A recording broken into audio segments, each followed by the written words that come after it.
Не вопрос проблемы журналистики, а незнание темы. Почему табу? Вот давайте с другого ракурса посмотрим на секс. С какого? Абсолютно. Елки-палки, ты сейчас начинающих журналистов направляешь по неправильной дорожке. Нет, почему? От другой работы я устаю. От своей работы, любимой работы, от своей профессии я не устаю. И я сделал правильный выбор в жизни, что выбрал именно эту профессию. Привет! Академия трех медведей представляет очередной эпизод подкаста о таджикских журналистах «Новые медиа». У нас в гостях те, кто уже популярен и готов делиться своим опытом, и те, кто только набирает обороты, но уже в тренде. Подкаст создан при поддержке представительства Института по освещению войны и мира в Центральной Азии в рамках проекта «Развитие новых медиа и цифровой журналистики». Меня зовут Зибота Джибаева, я журналист, и мои гости, мои коллеги. Сегодня у нас в гостях Урзу Исоев, известный таджикский журналист, телеведущий, поэт. У Урзу, кстати, есть собственный канал на YouTube, где 62 тысячи подписчиков. Или да. уже 63? 62. Да. Почему именно YouTube, скажи, Урзу? Ты был так популярен на телеке, и тут вот ушел в онлайн? Ну, потому что другого выхода не было. То есть, единственная открытая дверь для меня это была YouTube. Остальные все закрылись? Закрыли. Или ты закрыл сам? Нет, закрыли. Закрыли? Да. Под предлогом? До сих пор неизвестно почему, но мне всегда говорят, что это с верхушки, какая-то верхушка, что за верхушка, я до сих пор без понятия, но я не переживаю, я не делаю из этого трагедию, да. Абсолютно я адекватно отношусь к этому и пытаюсь, как любой другой нормальный человек, найти выходы, найти другие пути. Ну, по-моему, интернет сегодня дает более обширную площадку. Да, и в плане демократии тоже. Демократия для меня играет очень важную роль. И я чувствую полную демократию в YouTube. Я чувствую себя в рамках полной демократии. То есть тебе комфортно? Мне комфортно. У тебя никакой самоцензуры или да. есть самоцензура? Ни главный редактор, ни там какой-то другой, никто не контролирует. Я сам и главный редактор, и постановщик, и самый ответственный человек. Все делаю сам. А самоцензура? Есть, конечно, есть. И самоцензура человека, каждого человека, думаю, зависит от его моральных каких-то принципов. Поэтому есть самоцензура. Но главное, нет профессиональной цензуры. Угу. А в чем разница? То есть ты считаешь, что самоцензура твоя сводится к тому, что ты просто это твои моральные устои какие-то определенные. Да. А профессионально ты свободен совершенно или все равно как-то себя контролируешь? Контролирую, конечно. Контролируешь, да. То есть любая цензура, она в профессиональном плане ограничивается законодательными аспектами. Я это знаю очень хорошо и соблюдаю. У тебя очень популярный формат видеоинтервью «Ногу в Тахо». Почему именно этот формат ты выбрал? Этот формат создается легко, без лишних расходов. То есть малобюджетный формат, жанр не требует больших вложений, поэтому мне сейчас удобно этот жанр. Мне нравится этот жанр интервью. А гости идут к тебе сами? Да, конечно. То есть вот ты позвонил, сказал, я хочу тебя пригласить, и ни разу не услышал «нет»? Не было. Было? Было, да, конечно, было. А по какой причине чаще отказываются люди? Мне кажется, что остерегаются они этой программы, некоторые из них, потому что программа, все-таки там я ковыряю, пытаюсь как-то вытащить настоящего человека. То есть я знаю, что многие из них привыкли перед камерой говорить какие-то там протокольные вещи, какие-то там как сказать, банальные вещи, которые всегда говорят. А я пытаюсь вытащить настоящего человека, да. Я пытаюсь заглянуть вовнутрь человека. Я хочу видеть его настоящий что он из себя представляет, а не какие-то там банальные общие фразы, которые он всегда повторил до этого. Я хочу что-то новое вытащить из него. Какие методы ты используешь для того, чтобы человек раскрылся? Ты специально с ним работаешь до начала интервью или же какие-то вопросы задаешь? В чем вот, как ты его раскрываешь? Мне всегда интересно. Это же, по сути, психология тоже. Да, я заранее не готовлю вопросы, но мы определяем тему. То есть ты импровизируешь? Да, мы импровизируем, потому что без импровизации вытащить у человека самое сокровенное, что лежит у него там в глубине души, невозможно. Тут нужна импровизация, тут нужна уже другие качества. Абсолютно профессиональные качества журналиста. Почему я это говорю? Потому что я открываю тему.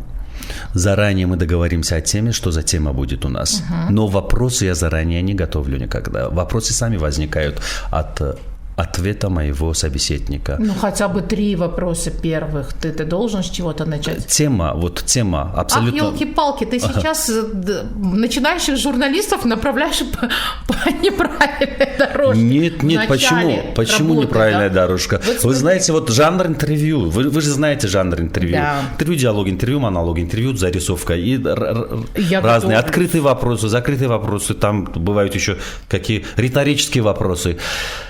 Я рекомендую всем молодым журналистам, чтобы они изучали тему. Они готовили вопросы шаблонные какие-то. Нет, конечно. 5 шаблонных вопросов и 5 шаблонных ответов. Нет, они должны тему изучать. Они узнать должны как можно больше о человеке. Тема – это тема, да. Или о теме, на которую будет говорить. Тема. О человеке они должны узнать много, и они должны изучать досконально тему. Если они эту тему знают, вопросы, они сами уже выходят. Они сами уже... Вопросов уже будет уйма, куча вопросов. С вопросами проблем не будет. Не вопрос проблема журналистики, а незнание темы. Угу. Ну, так тоже верно, да. Ну, в любом случае, я себе делаю какие-то зарисовки и ну, вот зарисовка и называется планирование. Вопросы и... Это планирование. Собеседнику стараюсь все-таки отправить их заранее. Но все-таки, когда мы заранее что-то готовим, Зебо, согласись, у нас же был прямой эфир. Да, все слетело, когда у нас был с тобой. Да. Мы же... Под итог мы пришли к выводу, что в рамках этих определенных правил и пунктов, которые мы составили, работать практически невозможно, потому что во время онлайн-трансляции возникают очень много таких непредвиденных ситуаций, да? Что их нужно уже будет контролировать своим умом и своим умением. Я хотела напомнить, что Урзу сейчас говорит о ток-шоу, первом таджикском ток-шоу, который мы провели с онлайн-трансляцией. Да, в рамках фестиваля. Да, в рамках фестиваля Медиакэмп. Кстати, получилось довольно-таки неплохо. Да. Такой опыт, для меня был опыт первый, потому что никогда не писался сценарий, я вообще не знала, что это такое. Для Урзу это не в первый раз, зато он... Перерыв был большой. Большой, да. 7 лет у меня не было прямого эфира. Были какие-то записи, но это не прямой эфир. И твои ощущения, вот после того, что ты опять вышел в прямой эфир, что было потом? Ты захотел еще? Я чувствовал очень много силы, очень много драйва, очень много энергии.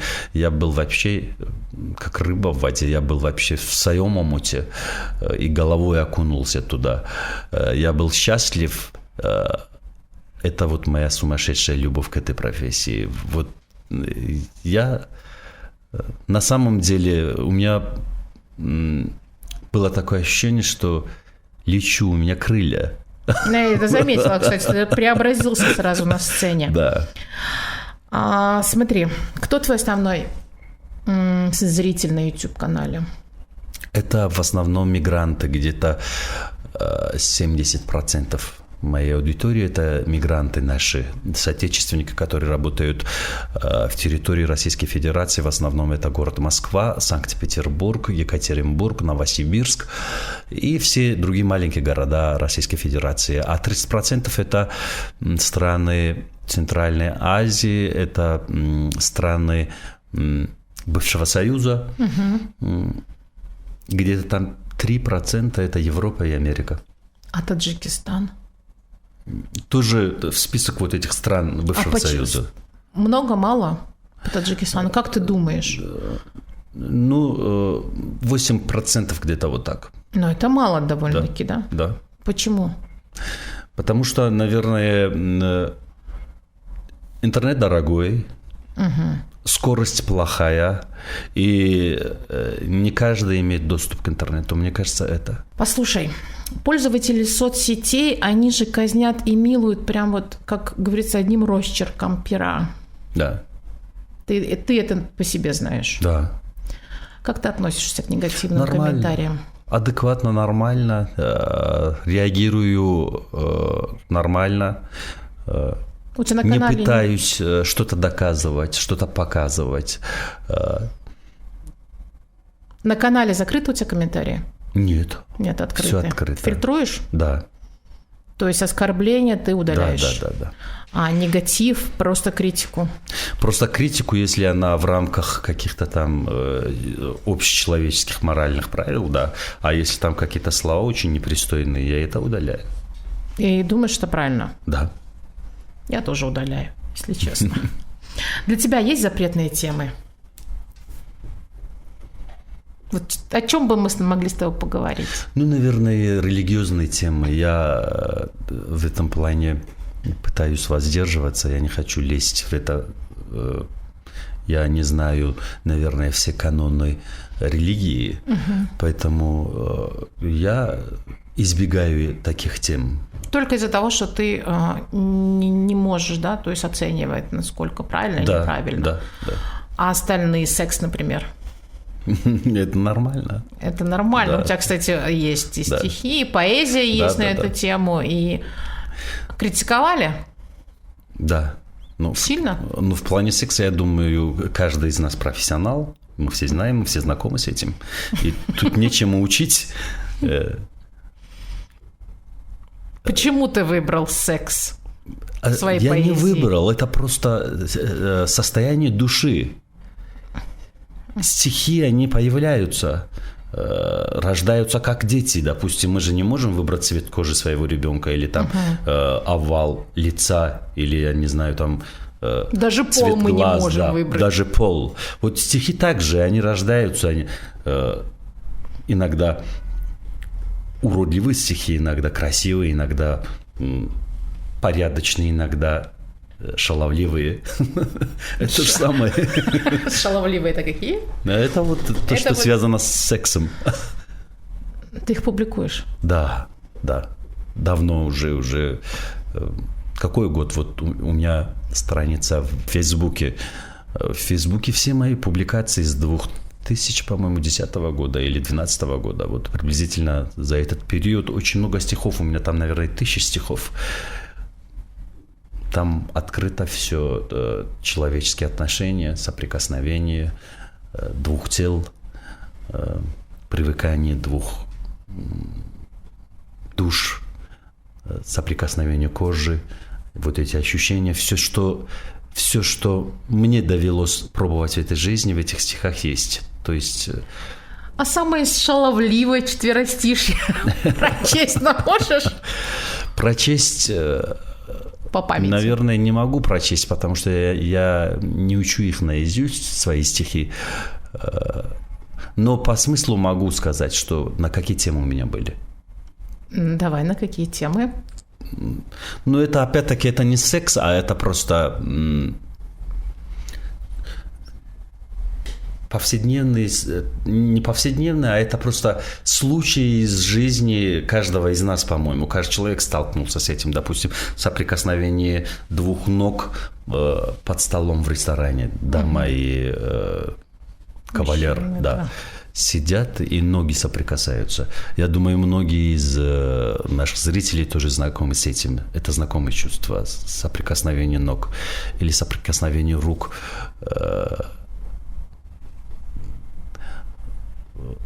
Тайком от всех где-то на автобусе. Фротаж или протирание двух тел. Тоже в общественном транспорте. Да, фротаж. Или, допустим, какие-то экстремальные места, где в молодости мы занимались этим. Все это есть в нашей жизни, все это делают, но об этом... Не принято говорить? Да, не принято говорить.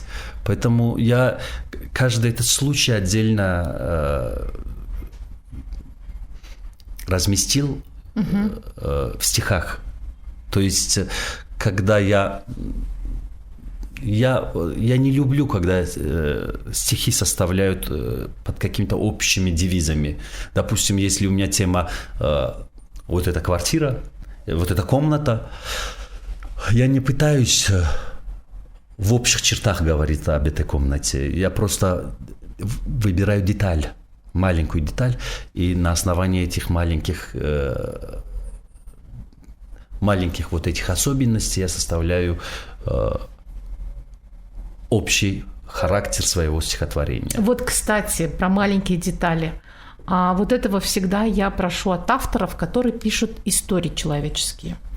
Ведь история – это не общая, да, биография, где ты пытаешься вместить вот в эти, например, 2 страницы, да, в 5000 знаков, разместить всю его биографию, там, 30-летнюю, 40-летнюю, 50-летнюю. История рисуется за счет вот этих маленьких деталей, маленьких историй, каких-то мелочей, даже взгляда собеседника вот в момент разговора, да? Когда он тебе рассказывает какую-то историю, как он смотрит, как он двигается и так далее. Кстати, вот эти моменты не все чувствуют. Да. Очень мало Хотя, авторов. Зибо, вот я не первооткрыватель в плане стихов на тему секса. До этого наши классики тоже писали.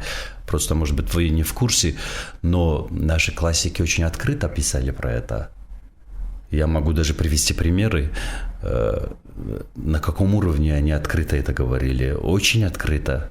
Ты меня заинтриговал? Да, очень открыто говорили про это. Я в этом плане не первооткрыватель. Да, не первооткрыватель. Поэтому то, что я пишу, это в рамках литературной этики. В моих стихах есть грудь, есть тело, есть ягодицы, есть ноги, вплоть до шеи. Но это очень культурно. В рамках норм поэтических. Все есть. Даже засос в губы, даже оральный секс. Короче, ты заметил, я там краснею, нет? Оральный секс, но все в рамках, опять-таки, все в рамках этических норм. Давай перейдем к следующему вопросу.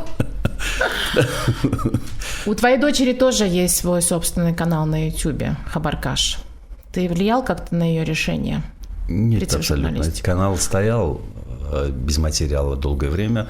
Во время пандемии мы решили заняться чем-нибудь. Мы 3 месяца почти не выходили из квартиры. И от безделия возникла эта идея. Сперва мы статистику по коронавирусу пытались как-то разместить в этот канал с участием дочери. Она сама хотела, я не влиял на нее. Она выбрала профессию журналиста? Нет, она не выбрала. Хотя я пытался всегда направить ее на это русло, на русло журналистики, но не получилось.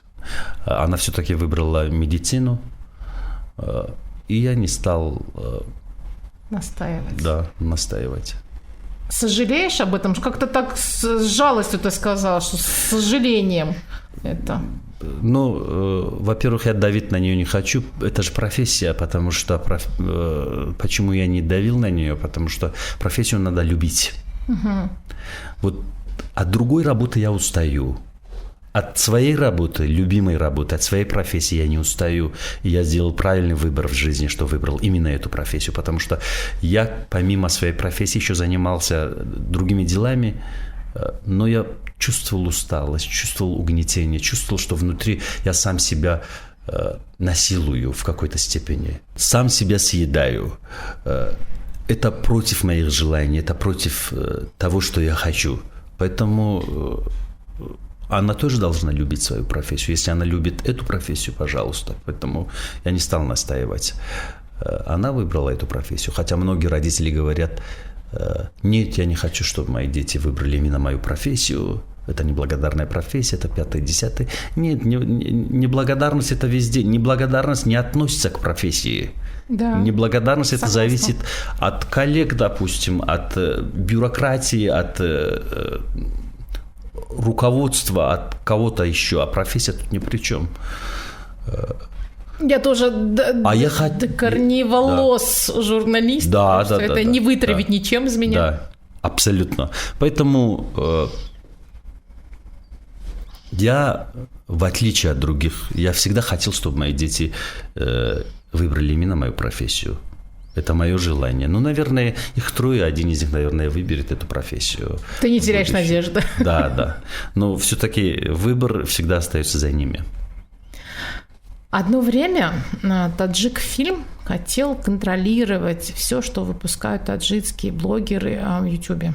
Они там даже писали письмо в YouTube и просили не размещать, контент, который делают таджикские блогеры, потому что он якобы наносит ущерб нашей стране. Ну вот как ты к этому относишься?